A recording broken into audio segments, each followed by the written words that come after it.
ಕಲಬುರಗಿ ನಗರದ doctor SM. Pandit ರಂಗಮಂದಿರದಲ್ಲಿ ಇಂದು ಉಪಲೋಕಾಯುಕ್ತ ನ್ಯಾಯಮೂರ್ತಿ ಬಿ. ವೀರಪ್ಪ ಅವರಿಂದ ಜಿಲ್ಲಾ ವ್ಯಾಪ್ತಿಯ ಸಾರ್ವಜನಿಕರ ಅಹವಾಲು ಕುಂದುಕೊರತೆ ಸ್ವೀಕಾರ, ದೂರುಗಳ ವಿಚಾರಣೆ ಹಾಗೂ ಪ್ರಕರಣಗಳ ವಿಲೇವಾರಿ ಸಭೆ ಜರುಗಿತು.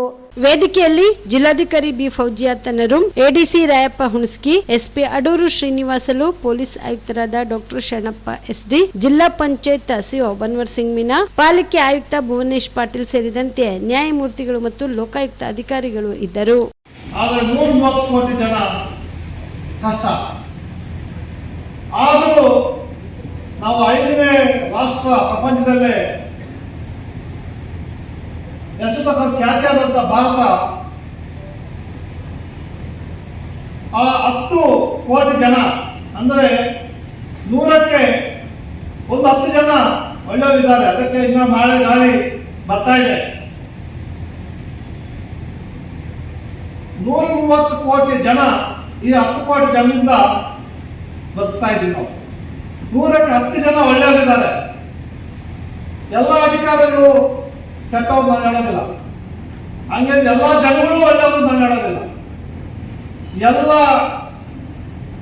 ಅಧಿಕಾರಿಗಳು ಕೆಟ್ಟವರಾಗಿದ್ದರೆ ನಾವ್ಯಾರು ಇವತ್ತು ಇಷ್ಟು ಸಮಯದಿಂದ ಈ ಥರ ಫಂಕ್ಷನ್ ಮಾಡಲು ಸಾಧ್ಯ ಇರಲಿಲ್ಲ. There are good people, majority ಕಮ್ಮಿ. ಆ ಒಳ್ಳೆಯ ಜನರನ್ನ ರೆಕಗ್ನೈಸ್ ಮಾಡ್ತಾರೆ ನಮ್ಮ ಜನನೂ ಬದಲಾವಣೆ ಆಗಬೇಕು. ಸ್ವತಂತ್ರ ಪೂರ್ವದಲ್ಲಿ 18% ಮಾತ್ರ ಎಜುಕೇಶನ್ ಇತ್ತು. ಇವಾಗ 80% ಎಜುಕೇಶನ್ ಆಗಿದೆ ಭಾರತದಲ್ಲಿ. ಆದರೆ 90% ಕೇಸುಗಳು, ಸಿವಿಲ್ ಸೂಟ್ ಇರ್ಬೋದು, ಕ್ರಿಮಿನಲ್ ಕೇಸುಗಳು ವಿದ್ಯಾವಂತರಿಂದ ಮಾತ್ರ. ಯಾಕಂಗೆ ಆಗಿದೆ ಅಂದ್ರೆ ಅವಿದ್ಯಾವಂತನಿಗೆ ಬರೀ 100 ಜೀವನ ಮಾಡಿ ಸಾಕಪ್ಪ ಅಂತ ಅವನು. ವಿದ್ಯಾವಂತನಿಗೆ ಹೆಚ್ಚು ಬುದ್ಧಿ ಇರೋದ್ರಿಂದ ಅವನ ತಾಪತ್ರ ಜಾಸ್ತಿ.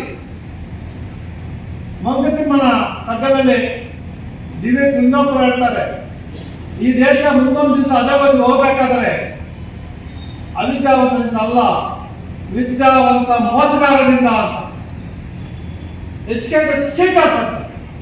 ನಾನು ಯಾಕಂದ್ರೆ ಹೇಳ್ತೀನಿ ಅಂದ್ರೆ, ನಾವು ಬೆಳಗ್ಗೆ ನೈಟೆಲ್ಲ ಟ್ರೈನಲ್ಲಿ ಬಂದಿವಿ. ಎಂಟೈರ್ ಲೋಕಾಯುಕ್ತ ನಮ್ಮ ಜಿಲ್ಲಾ ಅಡ್ಮಿನಿಸ್ಟ್ರೇಷನ್ ಇವತ್ತು ನಮ್ಮ ಜೊತೆ ಸೇರ್ಕೊಂಡು. ಯಾಕಂದ್ರೆ ಎಷ್ಟೋ ಜನಕ್ಕೆ ಕಾನೂನು ಅರಿವಿಲ್ಲ. 90% ವಿದ್ಯಾವಂತರಿಗೆ ಸರಿಯಾದ ಕಾನೂನು ಅರಿವಿಲ್ಲ. ಅದಕ್ಕೆ ಹೆಚ್ಚಿಗೆ ಕೇಸುಗಳು ಜಾಸ್ತಿ ಆಗ್ತಾ ಇದೆ. ಆಮೇಲೆ ವಿದ್ಯಾವಂತರ ಧೈರ್ಯ, ನಮ್ಮಲ್ಲಿ ಪ್ರೊಸೀಜರ್, ಈ ಪ್ರೊಸೀಜರ್ ಅಲ್ಲಿ trial court, civil, session, high court 10-20 ವರ್ಷ ಆಗುತ್ತೆ. ಏನಾಗುತ್ತೆ ಬಿಡಿ, ಇವತ್ತು ನೋಡೋಣ ನಾಳೆ ಏನಾಗುತ್ತೆ ಅಂತ ಆ ಒಂದು ಗಾಢವಾದ ಧೈರ್ಯ ವಿದ್ಯಾವಂತರಿಗೆ. ಇದೆಲ್ಲ ಕಾನೂನು ಅರಿವನ್ನು ಮೂಡಿಸೋಕ್ಕೋಸ್ಕರ, ಲೋಕಾಯುಕ್ತ ಸಂಸ್ಥೆಯ ಧ್ಯೇಯ ಏನು ಅಂತ ಹೇಳೋಕ್ಕೋಸ್ಕರ ನಾವು ಕಲಬುರಗಿಗೆ, ಬೆಂಗಳೂರಿನ ನಿಮ್ಮೂರಿಗೆ ನಾವು ಬಂದಿದ್ದೀವಿ, ನಿಮ್ಮ ಭಾಗಕ್ಕೆ ಬಂದಿದ್ದೀವಿ. ಬೆಳಗ್ಗೆ ನಾವು ಟ್ರೈನಲ್ಲಿ ಬಂದಾಗ ಬಂದು ಅಲ್ಲೇ ಲಗೇಜ್ ಎಲ್ಲ ಹಾಕ್ಬಿಟ್ಟು ನಾವು ಸ್ವಲ್ಪ ಸಿಟಿ ನೋಡೋಣ ಅಂತ ಹೋದ್ವಿ.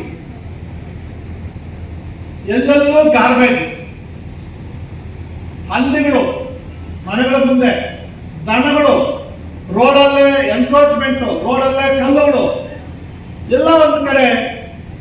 ನಾವು ಮಾನವರು, ಫಸ್ಟ್ ನೀನು ಮೊದಲು ಮಾನವನಾದಂತ ನಮ್ಮ ಕವಿಗಳು ಹೇಳಿದ್ದಾರೆ. ನಮ್ಮನ್ನು ನಾವು ಮಾನವೀಯತೆ ಬಿಟ್ಟು ಅಮಾನವೀಯ ತರ, ಪ್ರಾಣಿಗಳ ತರ ರೋಡ್ಗೆ ಹಾಕೋದು, ರೋಡಲ್ಲೇ ಅಲ್ಲೇ ಮಲಬದ್ಧತೆ ಎಲ್ಲ ಮಾಡೋದು, ಅಲ್ಲೇ ಗಲೀಜು ಹಾಕೋದು, ನಮ್ಮನೆ ಚೆನ್ನಾಗಿ ಪರವಾಗಿಲ್ಲ ಬೇರೆ ಮನೆ ಹಾಳಾಗೋಗ್ಲಿಂದ ಕೆಟ್ಟ ಭಾವನೆ ಬಿಡಬೇಕು. ನಾವೆಲ್ಲರೂ ಒಳ್ಳೆ ಮನಸ್ಸು, ಸ್ವಚ್ಛತೆ ಕಾಪಾಡಿದ್ರೆ, ನಾವು ಸ್ವಚ್ಛ ಭಾರತ ಅಭಿಯಾನ ಮಾಡಿಬಿಟ್ರು. ಆ ಸ್ವಚ್ಛ ವಿಶ್ವಾಸ ಎಲ್ಲಿದೆ? ಬರೀ ಪೇಪರ್ ಮಾತ್ರ ಅಭಿಯಾನ ಆಗಿದೆ ಅಷ್ಟೇ. ಇವಿಷ್ಟು ಈವರೆಗಿನ ಸುದ್ದಿಗಳು. ಹೀಗೆ ನೋಡ್ತಾ ಇರಿ ಆನ್ ಸ್ಪಾಟ್ ನ್ಯೂಸ್. ಇದು ಕ್ಷಿಪ್ರ, ನಿಖರ, ನೇರ. ನಿಮ್ಮ ಮನೆಯಲ್ಲಿ ಮದುವೆ ಇದೆಯಾ? ಮದುಮಗ ಸೇರಿದಂತೆ ಸಂಬಂಧಿಕರಿಗೆ, ಸ್ನೇಹಿತರಿಗೆ ಬಟ್ಟೆ ಖರೀದಿ ಮಾಡೋದಿದೆಯಾ? 10 ಅಂಗಡಿಗೆ ಹೋಗಿ ಬಟ್ಟೆ ಹುಡುಕುವ ಬದಲು ಎಲ್ಲಾ ರೀತಿಯ ಹಬ್ಬಗಳ, ಮದುವೆ, ಶುಭ ಸಮಾರಂಭ ಸೇರಿದಂತೆ ಎಲ್ಲಾ ರೀತಿಯ ಬಟ್ಟೆಗಳು ಇದೀಗ ಒಂದೇ ಸೂರಿನಡಿಯಲ್ಲಿ ಕಲ್ಪಿಸಿದ್ದಾರೆ. ಹಾಗಾದ್ರೆ ಚಿಂತೆ ಬಿಡಿ. ನಿಮ್ಮ ಕಲಬುರಗಿಯಲ್ಲಿ ಮೀರಾ ಮೆನ್ಸ್ ಅವೆನ್ಯೂ ಪುರುಷರ ಬಟ್ಟೆಗಳಿರುವ ಬೃಹತ್ ಶೋರೂಮ್ ಪ್ರಾರಂಭಿಸಿದ್ದಾರೆ. ಇಲ್ಲಿ Manyavar, Blackberrys, Jack and Jones, Rare Rabbit, Spykar, Indian Terrain, Arrow, Mufti, US Polo ಸೇರಿದಂತೆ ಎಲ್ಲಾ ರೀತಿಯ ಬ್ರಾಂಡೆಡ್ ಬಟ್ಟೆಗಳು ಇಲ್ಲಿ ಲಭ್ಯ. ಇನ್ನೊಂದು ವಿಶೇಷ ಏನೆಂದ್ರೆ ಮದುಮಗನಿಗೆ ಹಾಗೂ ಸಂಬಂಧಿಕರಿಗೆ ಮದುವೆಗೆ ಬೇಕಾದ ಎಲ್ಲಾ ರೀತಿಯ ಬಟ್ಟೆ, ಸೂಟ್, ಶೇರ್ವಾನಿ, ಜೋಧ್ಪುರಿ, ಬ್ಲೇಸರ್, ಪೇಟಾ, ಶೂಸ್ ಸೇರಿದಂತೆ ಎಲ್ಲಾ ರೀತಿಯ ವಸ್ತುಗಳು ಇಲ್ಲಿ ರಿಯಾಯಿತಿ ದರದಲ್ಲಿ ಲಭ್ಯ. ಮತ್ತೆ ತಡ, ಹಿಂದೆ ಭೇಟಿ ನೀಡಿ. ಕಲ್ಯಾಣ ಕರ್ನಾಟಕದ ಬೃಹತ್ ಬಟ್ಟೆ showroom Meera men's avenue, Lahoti petrol bunk ಮುಂಭಾಗ, ತಿಮ್ಮಾಪುರಿಗೆ ಹೋಗುವ ರಸ್ತೆ, ಕಲಬುರಗಿ. ಹೆಚ್ಚಿನ ಮಾಹಿತಿಗಾಗಿ ಸಂಪರ್ಕಿಸಿ 9916745499.